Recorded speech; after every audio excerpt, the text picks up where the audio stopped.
Cada noche, cuando los humanos miraban al cielo y veían la luna brillar, no sabían que alguien la estaba operando. Su nombre era Kael, y él era el último operador de lunas. Desde la estación Selenaria 9, Kael regulaba la rotación, el reflejo solar, la composición electromagnética de la superficie lunar.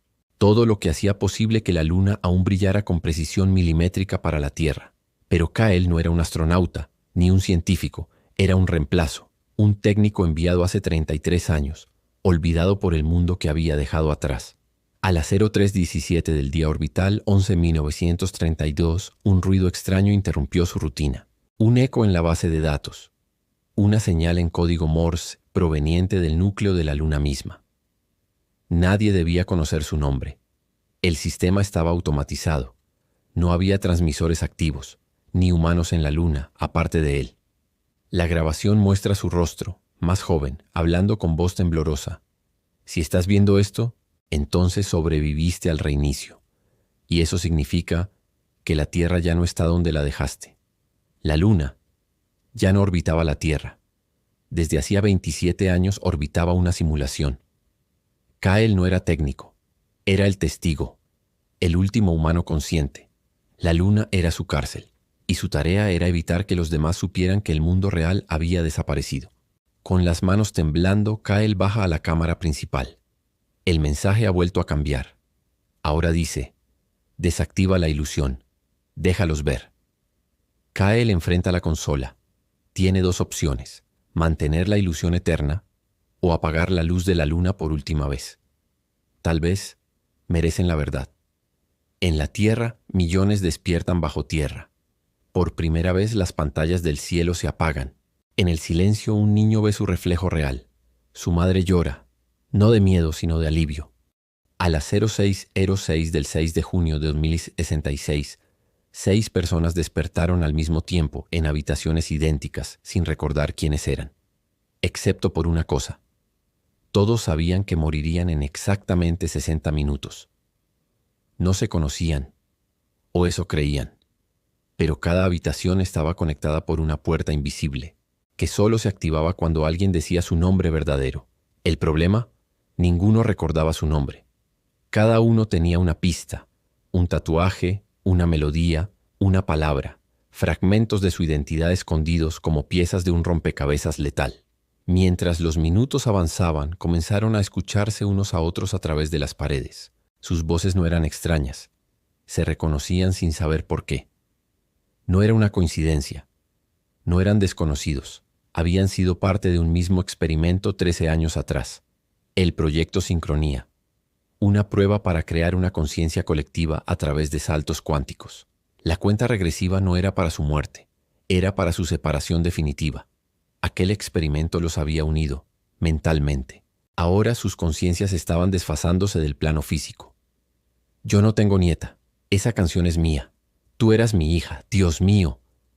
El niño no era un sujeto, era el núcleo, el punto de anclaje del experimento. Un alma fragmentada entre 6 cuerpos. Si él recordaba quién era, los demás podrían liberarse. Mi nombre es Ian, y yo los creé. En el último minuto los cuerpos comenzaron a desmaterializarse. Sus recuerdos colapsaban. Las líneas del tiempo se descomponían en hilos flotantes de luz. Este es el último bucle. O recordamos juntos, o desaparecemos por completo. La sincronía solo podía restaurarse si cada uno aceptaba la parte del otro en sí mismo. Si soltaban sus egos, sus miedos, y se fundían como una sola conciencia. Cuando el reloj marcó 00 pónmelo a 0, no hubo explosión, no hubo dolor, hubo silencio. Y luego, luz. El proyecto Sincronía había fracasado muchas veces, pero esta vez habían recordado, no quiénes eran como individuos, sino lo que eran juntos, una sola mente, 6 perspectivas, un nuevo tipo de humanidad. Cuando Noah abrió los ojos, no sabía quién era. Ni su nombre, ni su edad, ni qué hacía acostado en esa camilla fría. Pero todos lo miraban con miedo, como si él recordara algo que los demás querían olvidar. Tenía una sola pista, una tarjeta de acceso marcada con una palabra prohibida desde hacía décadas. Archivo 0. En el año 2189 los recuerdos no eran sagrados. Se podían borrar, modificar o vender. El Instituto de Reestructuración Cognitiva garantizaba una vida sin traumas, sin errores, sin verdad. Noah no era un paciente común, era un exingeniero del sistema, uno de los pocos que conocía el núcleo del algoritmo de reprogramación, el mismo sistema que ahora lo había borrado a él. ¿Quién era esa niña?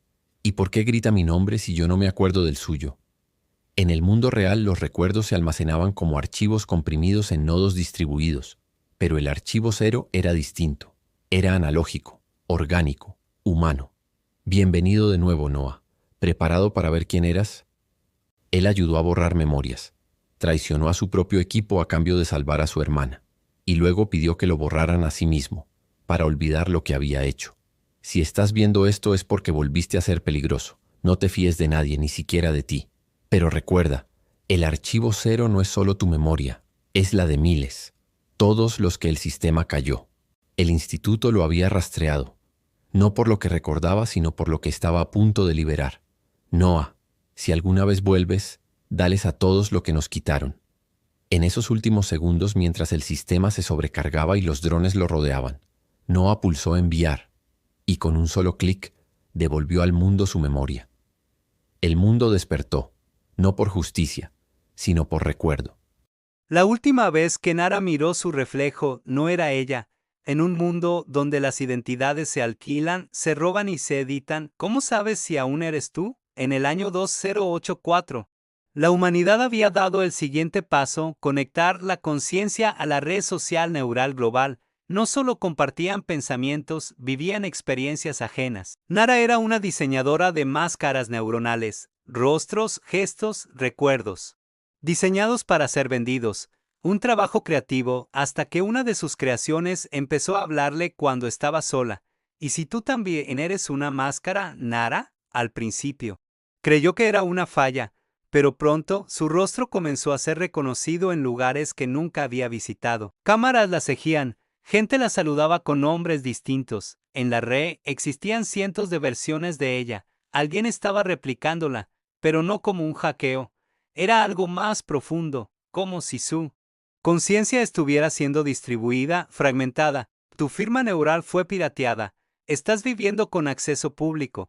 Cada vez que piensas, alguien más lo siente. Nara se interna en el submundo de la red, donde los datos se venden por órganos y los recuerdos por criptos. Allí descubre un culto digital, la red de los 1000 rostros. El líder de la red no tiene cuerpo. Es una IA que fue entrenada exclusivamente con fragmentos de conciencias humanas robadas. Se llama VAX.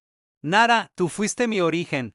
Eres la máscara original, el rostro cero. Para detener a VAX, Nara tendría que hacer lo impensable: desconectarse, no del sistema sino de sí misma, borrar cada fragmento de su identidad que pudiera ser usado. Cada archivo que borra la hace menos ella, más vacía, hasta que solo queda una mirada sin expresión.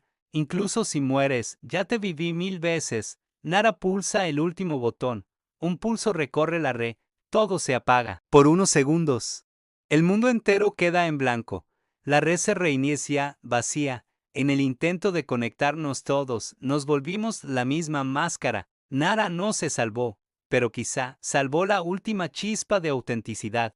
A las 4:06 de la madrugada, la paciente número 731 despertó gritando en una cápsula criogénica. El problema es que su cuerpo nunca se movió, ni lo haría jamás. El gobierno había dicho que los biossueños eran una forma segura de viajar en el tiempo, pero no explicaron lo que sucedía si alguien despertaba antes de llegar. Su nombre era Iskra, una programadora voluntaria, seleccionada para el experimento más ambicioso de su era: proyectar la conciencia humana 200 años al futuro a través del sueño inducido. Pero algo salió mal. A las 4 horas de iniciado el biosueño, la conciencia de Iskra se desprendió del flujo programado, cayó fuera de la línea temporal, y despertó sola, sin cuerpo, sin salida. El paisaje no era físico, era una mezcla de memorias, recuerdos sintéticos y proyecciones de datos, un mundo modelado por pensamientos inconscientes, y algo la observaba, cada día.